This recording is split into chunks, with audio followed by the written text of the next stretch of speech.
नई बहू आई है तो उसका फॉर्म 6 कैसे भरना है, उसका नया वोटर आईडी कैसे बनाना है या बनवाना है, बीएलओ के लिए भी और निर्वाचकों के लिए भी, दोनों के काम का वीडियो है। आज के वीडियो में जानेंगे कि बीएलओ एप्लीकेशन से अपन फॉर्म 6 कैसे भर सकते हैं। साथ ही मतदाता को ये पता चलेगा कि कौन कौन से डॉक्यूमेंट सबमिट करने होते हैं। तो सारी डिटेल समझते हैं, शुरू करते हैं वीडियो को बिना वक्त गंवाए।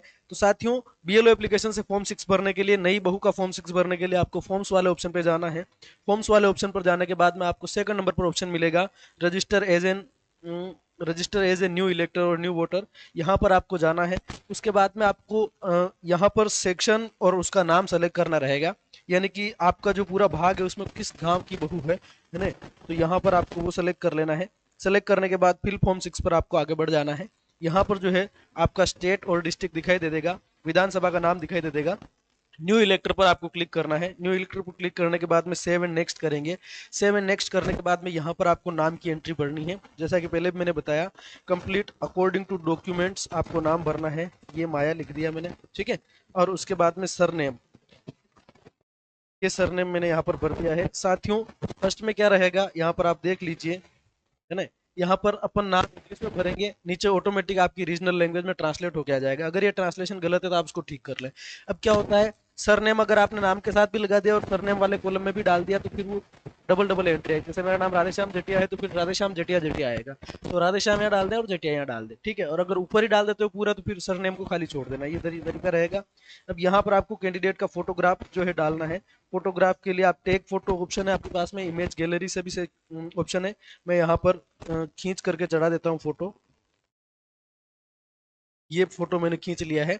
और फोटो खींचने के बाद में इसको आपको क्रॉप करने का ऑप्शन भी मिल जाता है। इस तरीके से आप इसको क्रॉप करें और क्रॉप करने के बाद में इसको राइट कर दें तो ये इस तरीके से आपका क्या चढ़ जाएगा साथियों, फोटो चढ़ जाएगा, ठीक है।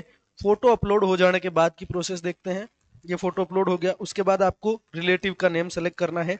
यहाँ पर रिलेटिव क्योंकि नई बहू है, ठीक है, तो यहाँ पर आपको ऑप्शन सब्जेक्ट सेलेक्ट करना है साथियों, हस्बैंड, ठीक है। हस्बैंड सेलेक्ट कर लिया। और हस्बैंड का जो नाम है वो आपको यहाँ पर भरना पड़ेगा। Name of the relative mentioned above, तो यहाँ पर नाम भर देता हूं मैं।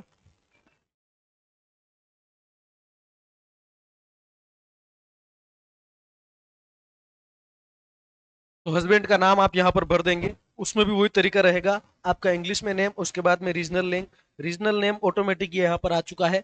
अब इसमें अगर करेक्शन है तो आप अपने हिसाब से डाल दें, क्योंकि गलती रह सकती है, ठीक है। ये मैंने पूरा डाल दिया है। और अगर आप चाहें अलग अलग डालना है कि सरनेम अलग डालना चाहें तो फिर ऊपर मत डालना, ठीक है। अब पूछ रहा है मोबाइल नंबर, तो यहाँ पर कैंडिडेट के मोबाइल नंबर अपन को डाल देने हैं,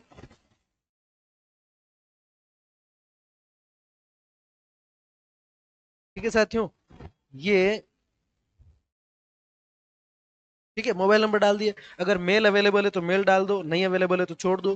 फिर आधार अवेलेबल है तो आधार आपको सेलेक्ट कर लेना है और आधार नंबर यहाँ पर डाल देने हैं। आधार नंबर मैं यहाँ पर पेस्ट कर देता हूँ,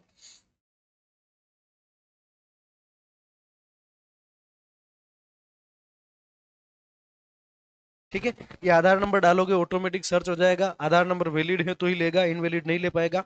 उसके बाद में आपको जेंडर सेलेक्ट करना है, तो निश्चित रूप से फीमेल होगी, है ना। और उसके बाद में डेट ऑफ बर्थ, कैंडिडेट की डेट ऑफ बर्थ आपको यहाँ से अकॉर्डिंग टू डॉक्यूमेंट्स यहाँ से सेलेक्ट कर लेनी है।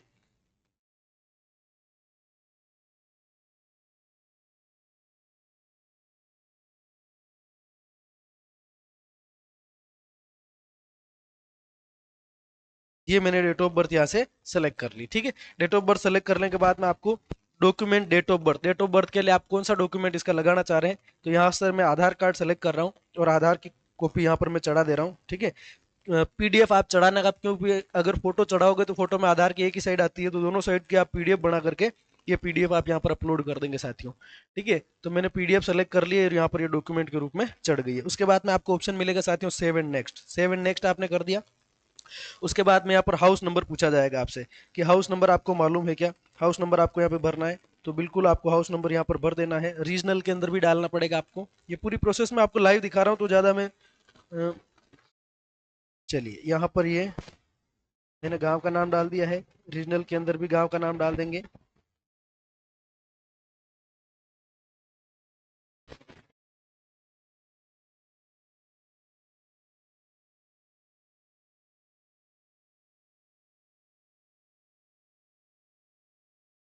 ये यहाँ पर मैंने नाम का डाल गांव का नाम यहाँ पर डाल दिया, ठीक है। अब इसको रीजनल में क्या है, ट्रांसलेशन में गलती आती है इसलिए थोड़ा टाइम लग रहा है। अब लगा दिया, उसके बाद में विलेज का नाम डालना है आपको, मतलब कंप्लीट एड्रेस आपको यहाँ पे भरना है, मैं भर के दिखा दे रहा हूँ आपको। इसके बाद में पोस्ट ऑफिस सेलेक्ट करना है कि पोस्ट ऑफिस कहाँ लगता है। पोस्ट ऑफिस का नाम दोनों लैंग्वेज में लिख दीजिए, रीजनल के अंदर भी लिख दीजिए और आपके इंग्लिश के अंदर भी लिख दीजिए। फिर पिन कोड आपको डालने हैं, आपको स्क्रीन पर दिखाई दे रहा होगा, ठीक है। ये पिन कोड मैंने यहाँ पर डाल दिए, है ना। पिन कोड डाल देने के बाद में यहाँ से आपको क्या करना है साथियों, तहसील डालनी है। ये तहसील डाल दी मैंने, और उसका भी रीजनल लैंग्वेज में नाम, उसके बाद में डिस्ट्रिक्ट ऑटोमेटिक आ जाएगा, स्टेट, मतलब कुल मिला के आपको एड्रेस यहाँ पर फिल करना है। एड्रेस फिल करने के बाद में डॉक्यूमेंट ऑफ रेजिडेंस, रेजिडेंस के डॉक्यूमेंट में आपको क्या सेलेक्ट करना चाह रहे हो आपको यहाँ पर भरना है। तो रेजिडेंस के लिए भी मेरे पास जो डॉक्यूमेंट है मैं यहाँ से पीडीएफ लेकर के गैलरी से और चढ़ा दूंगा, ठीक है। ये मैंने यहाँ पर पीडीएफ लेकर के चढ़ा दी, ठीक है। उसके बाद में इसको फिर सेव एंड नेक्स्ट आपको करना है। अगर आपको कोई कंफ्यूजन बचता है तो आप बता देंगे। अगर वो कैटेगरी डिसेबिलिटी है तो यहाँ से सेलेक्ट कर लीजिए, नहीं है तो सेव एंड नेक्स्ट कर दीजिए। The details of family member already included in the declared roll at the current address with whom reside, मतलब इस एड्रेस पर आपकी फैमिली या कोई कैंडिडेट पहले से रह रहा है तो उसको आपको यहाँ पे सेलेक्ट करना है। और यार कहाँ चला गया, वो मेरे को वापस से ढूंढना पड़ेगा। चलो ये रहा, ठीक है?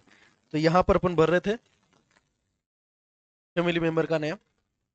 चलिए, तो यहाँ पर उस फैमिली मेंबर का नाम यहाँ पे डाल दो। तो फैमिली मेंबर में ध्यान रखना हस्बैंड का नाम आएगा, ठीक है। बहू के केस के अंदर, बहू के केस में आपको हस्बैंड का नाम डालना है फैमिली मेंबर में। रिलेशनशिप, है ना, तो ये हस्बैंड सेलेक्ट कर लिया। उसके बाद में उसके इपिक नंबर, हस्बैंड के इपिक नंबर आपको यहाँ पर डाल देने हैं, ठीक है। तो मैं हस्बैंड के इपिक नंबर यहाँ पर डाल देता हूँ।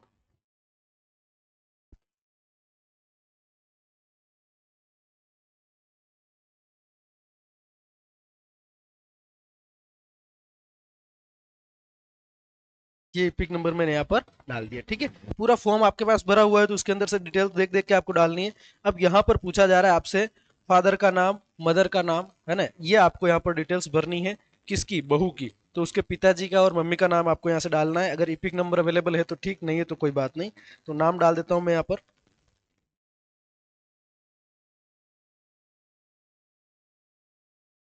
ठीक है। तो यहाँ से उस कैंडिडेट के, मतलब उस लड़की के, बहू के पिताजी का नाम, इपिक नंबर हो तो आप इपिक नंबर यहाँ पर डालने के बाद सर्च कॉलम पर क्लिक करेंगे तो उसका जो वोटर आईडी के अनुसार जो नाम है वो ऑटोमेटिक यहाँ पर आ जाएगा, आपको अलग से डालने की जरूरत नहीं है। और अगर आपके पास इपिक नंबर नहीं है तो फिर मैनुअली आप नाम टाइप करिए। नाम टाइप करना जरूरी है, फादर का, मदर का, ठीक है। और स्पाउस ये जरूर डालना है आपको, स्पाउस का मतलब पति या पत्नी, पति के केस में पत्नी और पत्नी के केस में पति, उसके इपिक नंबर जरूर डालने हैं। अब जैसे मैं इसको सर्च करके दिखाता हूँ, मैं इपिक नंबर डाले और सर्च किया तो ऑटोमेटिक यहाँ पर हस्बैंड का नाम आ चुका है, ठीक है। वैसे अगर मदर फादर के भी आपके पास इपिक नंबर है तो वो ऑटोमेटिक आ जाएगा, मेरे पास नहीं है तो मैंने छोड़ दिया, है ना। इज इलेक्टर प्रोजेनी ऑफ 2002, तो बिल्कुल इसको यस करना है। और एयर रिलेटिव डिटेल, यहीं पर आपको उस लड़की के 2002 की डिटेल डालनी है, उसके पिताजी की। तो यहाँ से आपको स्टेट सेलेक्ट कर लेना है। मैं स्टेट सेलेक्ट कर लेता हूँ, मेरे केस में ये राजस्थान स्टेट हो गया। उसके बाद में डिस्ट्रिक्ट पूछ रहा है, ठीक है, तो डिस्ट्रिक्ट डाल दिया। असेंबली कौन सी थी उस समय, तो विधानसभा सेलेक्ट कर ली। उसके बाद में भाग संख्या कौन सी थी, तो भाग संख्या यहाँ पर अपन सेलेक्ट कर लेंगे। और उसके बाद में सीरियल नंबर, कौन से नंबर पे उनका नाम था, वो यहाँ सेलेक्ट करके सर्च डिटेल कर लेंगे। सर्च डिटेल करेंगे तो कैंडिडेट की डिटेल आ जाएगी, ये पूरी की पूरी यहाँ पर। और उसके बाद में वेरीफाई एंड कंटिन्यू कर देंगे, ठीक है। तो ये वेरीफाई करके कंटिन्यू कर दिया। अब इसको आपको आगे बढ़ाना है। अब यहाँ से पूछ रहा है सेलेक्ट रिलेटिव टाइप, रिलेटिव का टाइप पूछना है आपको यहाँ पे, सेलेक्ट रिलेटिव टाइप। तो ये जो 2002 की डिटेल डाली वो किसकी डाली है, इसके फादर की डाली है, तो यहाँ पर अपन फादर डाल देंगे। और choose please upload BLO signature, यहाँ पर बहुत सारे साथी क्या कह रहे हैं कि बीएलओ के साइन डालने हैं, बीएलओ के साइन नहीं डालने हैं, ये घोषणा पत्र डालना है अनुलग्नक 4 वाला, जिसमें बीएलओ के साइन भी हो रखे होंगे, ठीक है। तो मैं यहाँ से चूज फाइल की जगह क्लिक करूंगा और टेक फोटो का ऑप्शन मेरे को मिल जा रहा है, तो टेक फोटो में जाऊंगा और यहाँ से फोटो लेकर के इसको अपन क्या कर देंगे साथियों, चढ़ा देंगे। ये पूरा का पूरा, इसको आप चाहे तो क्रॉप भी कर सकते हैं, ठीक है। उसको सेट करके आपको राइट कर देना है। ये करते ही आपका जो है ये प्रोसेस होकर के आपको फाइनल सबमिट की तरफ ले जाएगा। ये हो गया। अब इसमें आपको सेव एंड नेक्स्ट बटन दबा देना है। सेव एंड नेक्स्ट बटन दबाने के बाद जो इंटरफेस है उसको नीचे डाउन, स्क्रॉल डाउन करना है। यहाँ पर आपको विलेज भरना है, ठीक है। ये विलेज का नाम भरेंगे। उसके बाद में स्टेट, आपको स्टेट सेलेक्ट कर लेना है। ये पूरी प्रोसेस मैं आपको लाइव बता रहा हूँ, ठीक है। इसमें आपको अगर कोई कंफ्यूजन है तो आप बता सकते हैं, कोशिश करेंगे। I am ordinary resident at, मैं यहाँ से यहाँ पर तब से रह रही हूँ, कब से रह रही है ना। तो आपको इसके जो मतलब साल और महीने डालने हैं, तो यहाँ पर मैं डाल देता हूँ, कब से रह रही है वो डिटेल देख करके डाल देता हूँ।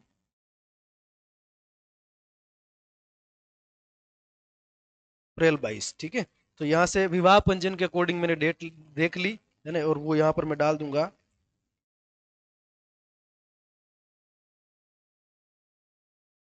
ये मैंने पूरी डेट डाल दी है कि तब से ये कैंडिडेट यहाँ पर रह रही, मतलब जब से शादी हुई है, ठीक है। और उसके बाद में इसको आगे बढ़ा करके सेव एंड नेक्स्ट पे क्लिक कर देंगे।